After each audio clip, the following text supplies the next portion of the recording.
सावंतवाडी नगरपालिकेची निवडणूक अंतिम टप्प्यात येत आहे.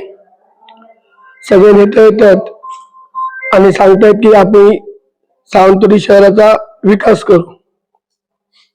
विकास काय करणार? जे स्वतःला मटका बंद केला म्हणून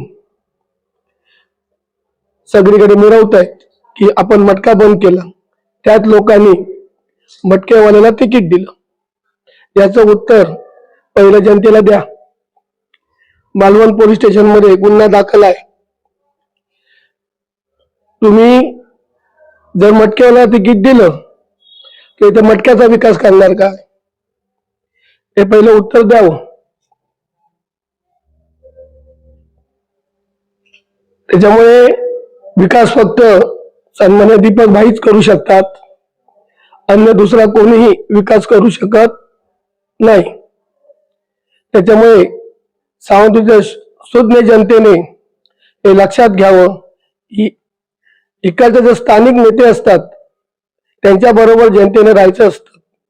बाहेर येऊन कोण सांगून काय होत नाही, आणि इथं बाहेरच्या व्यक्ती या सावंतवाडीत चालत नाहीत.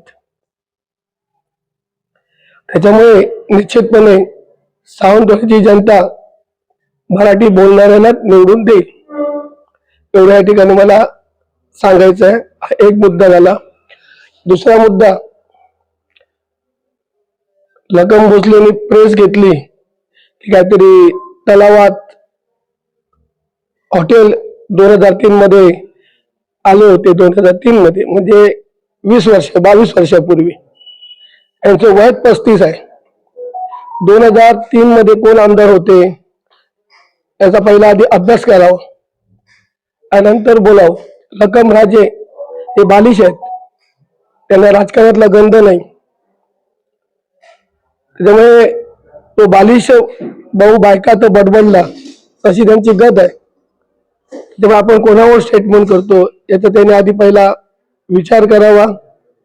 आणि सावंतवाडी जनतेला मी परत सांगतो, जर तुम्हाला तलाव वाचवायचा असेल तर भाजपला वोट करू नका. 2003 मध्ये जो रामेश्वर प्लाझा बांधलाय बिल्डिंग, त्यामध्ये माझं सुद्धा ऑफिस आहे.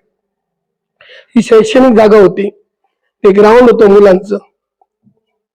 सावंतवाडी एवढं ज्यांनी या घराण्याने कॉलेज मधल्या येणाऱ्या विद्यार्थ्यांचं नुकसान केलं पैशाच्या लोभापायी, आणि ते ग्राउंड होतं त्याच्यात बिल्डिंग बांधली. म्हणजे पैशासाठी हे घरानं काही करू शकतं, कुठच्याही टोकाला जाऊ शकतं. हे त्याचं उत्तम उदाहरण आज सावंतवाडीकर बघतायत. त्या ग्राउंडवर मुलं क्रिकेट खेळायचे. आम्ही स्वतः तिथं क्रिकेट खेळलेलो आहोत. त्या घराने नुकसान केलं मुलांचं. आज मुलांना ग्राउंड नाहीये, अशी परिस्थिती आहे. ते हॉटेल बांधलं नाही, या जागेचा व्यवहार केला त्या बिल्डर कडनं. हॉटेलचं नाव सांगून 2003 मध्ये या बिल्डर कडनं, तो सावंत म्हणून कोणतरी बिल्डर आहे, त्याच्याकडनं व्यवहार केला.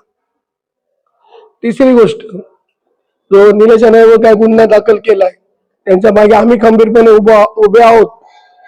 सर्व पक्ष त्यांच्या मागे उभे आहेत, ते एकटे नाहीयेत. आणि पोलिसांनी काय ते करावं. ज्याच्यावर गुन्हा दाखल झाला पाहिजे त्याच्यावर गुन्हा दाखल होत नाही. याच्या मागचा धनी बोलवता धनिक कोण? निलेश राणेवर गुन्हा दाखल करण्याचा बोलवता धनिक कोण? हे सर्व जनतेला माहिती आहे. असे गुन्हे दाखल करून तुम्हाला वाटत असेल की कोण आम्ही घाबरणार, तर आम्ही घाबरत नाही. याच्यातनं आम्हाला आणि जास्त ऊर्जा मिळेल आणि तुमचा पराभव निश्चितपणे अटळ आहे, हे तुम्ही लक्षात घ्या. एवढं या ठिकाणी मला सांगायचं. प्रश्न मला जाऊ देते. असं म्हणता राजकारणाची बदनामी केली जातात. राजकारणाने आवश्यक असणारे दोनदा केले. राजघराण्याने अटी घातल्यात, त्याच्यात त्यांनी पैशाची मागणी केलेली आहे. एवढी पैशाची मागणी सरकार त्यांची पूर्ण करू शकत नाही. ज्या आणि त्या अटी घातल्यात, आणि त्यांचा जो दुसरा कधी हिस्सा आहे त्यांच्या लखनराजेंच्या आतेचा, ते काय भोगले का कोण आहेत मला काय माहिती नाही, त्या संदर्भात त्यांनी अटी घातल्या. तेव्हा तो त्यांना जागा द्यायची नाही, जनतेला फसवायचं, अटी घालायच्या, आणि आम्ही द्यायला तयार आहोत. कुठची मोफत दिली? मग द्यायला सांगा, तयार आहोत सांगते द्यायला सांगा, 30 तारीखच्या आधी द्यायला सांगा. सरकारी हॉस्पिटल आहे ते ती आधी जागा ओ सरकारी सरकारची आहे. हॉस्पिटल हे 100-150 वर्षापूर्वीच आहे. हे सरकारी हॉस्पिटल आताच नाहीये. बापूसाहेब महाराज त्या चांगल्या विचारांचे होते. शिवरामराजेंनी दान केलेलं आहे. त्याच्यानंतरच्या पिढीने काही केलेलं नाहीये. दाखवावं 2 गुंठी जागा दिली तर. आहेत त्यांच्याकडनं 2000 रुपयाची भाडी घेत आहेत. त्याच्याकडनं हॉस्पिटलच्या बाजूला जे गाड्या आहेत ना त्याच्याकडनं 2000 रुपये घेत आहेत. चंदुभवनच्या समोर त्यांच्याकडनं केसी घातले, त्यांच्याकडे 2-2 लाख 1-1 लाख त्या गरिबांकडनं डिपॉझिट घेत आहेत. हॉस्पिटलसाठी राजघराण्याचीच जागा पाहिजे. ज्या ठिकाणी ऑलरेडी सुविधा उपलब्ध आहेत, ज्या भागाला मध्यवर्ती ठिकाण आहे तालुक्याचं, ते जर झालं असतं तर चांगलं. 2019 मध्ये नगर परिषदेने भायखवाड येथे एक जागा आरक्षित केलेली आहे आणि त्या संदर्भात ती जागा पुरेशी नाही, कमी आहे. 42 गुंठे आहे ती. 5 एकर जागा आहे. 5 एकर वरती आहे ती. आयुर्वेदिक ह्याच्यासाठी आहे. पण नगरपालिकेच्या ठरावामध्ये आहे तसं उल्लेख मल्टीस्पेशालिटी हॉस्पिटलसाठी ती जागा आरक्षित. आणि असा ठराव मी तर वाचला नाही नगराध्यक्ष असताना. आता काय नवीन तुम्ही काय सांगताय ते मी ऐकतोय. माझ्या वाचनात कधी आलं नाही. मल्टी स्पेशालिटी आयुर्वेदिक साठी आहे ते. मल्टी स्पेशल हॉस्पिटल नाहीये, आयुर्वेदिक साठी आहे ती. यांना दिलेली आहे आयुर्वेदिक कॉलेजला. ते आरक्षण आहे, त्या जागेचे पैसे पण दिले नाहीये. त्या मालकाला पहिले पैसे द्यावे लागतील, नंतर ती जागा ताब्यात त्यांना. बघा शोधा मालवणला कोणाला गुन्हा दाखल आहे. मटका बंद करणारे मटक्यावाल्याला तिकीट देत आहेत. मग जनतेने काय तो बोध घ्यावा सावंतवाडी शहरातील जनतेने.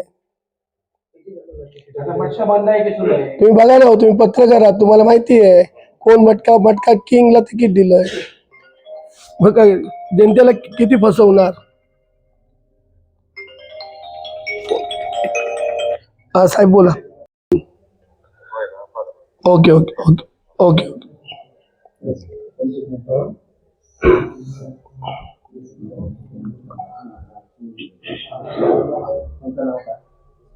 तुम्ही म्हणता ना की रामेश्वर प्लाझा बांधल्यामुळे एसपी कॉलेजच्या समोर जो रामेश्वर प्लाझा आहे तो पैशासाठी बांधला. 100%. मग फुकट दिलं काय?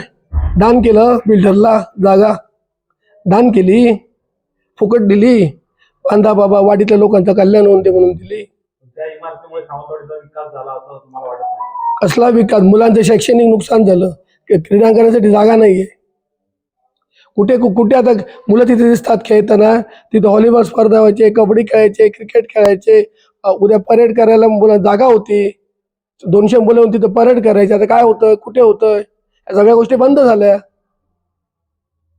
विकास म्हणजे मुलांचं शैक्षणिक नुकसान करून विकास करायचा. आर्थिक विकास केला स्वतःचा.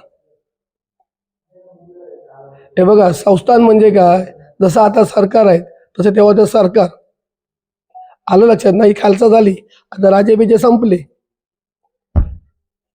आता कोण नाही. तरी मी अजून बोललो, तोंडाला आवर घालतोय.